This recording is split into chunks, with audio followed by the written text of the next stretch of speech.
আসসালামু আলাইকুম রহমতুল্লাহ। আমাদের এই মৌলভীবাজার চামড়ার ব্যবসা যেখানে হচ্ছে, এখানে আমরা দেখতে পাচ্ছি এই যে একটা সিন্ডিকেট, এই যে একটা মুরব্বী, এই যে একটা মুরব্বী সহ এরকম অনেকে সিন্ডিকেটই করছে।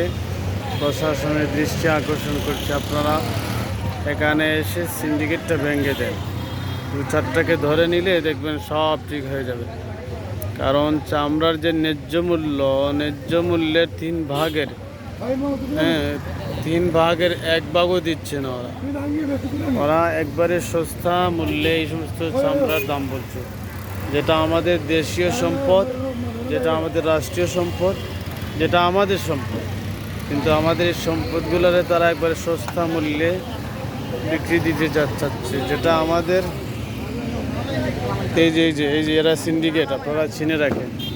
এই যে আরেকটা মুরব্বী আছে, এই যে সিন্ডিকেট ব্যবসায়ী, এই যে তারা চামড়া কিনছে। এই সিন্ডিকেটদের পক্ষে আপনারা কথা বলেন, একটু জোরদার করেন।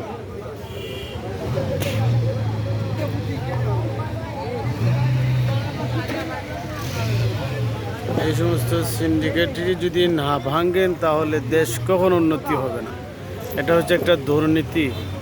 যৌথ তারা যারা ব্যবসা করে সবাই মিলে একটা দুর্নীতি ক্যাপচার করে বসে আছে, যে আমরা এই মূল্য ছাড়া আমরা বিক্রি করব না। আর তুমি যাইয়া বলবা 200 টাকা, তুমি যাইয়া বলবা 210, তুমি যাইয়া বলবা 250, সর্বোচ্চ এরকম যাবা না। তো তারা এরকম একটা ঘট কইরে সেটা বসছে, বুঝছেন না? যেটা আজও আমাদের কাম্য না, দেশের জন্য কাম্য না, আমাদের জন্য কাম্য না।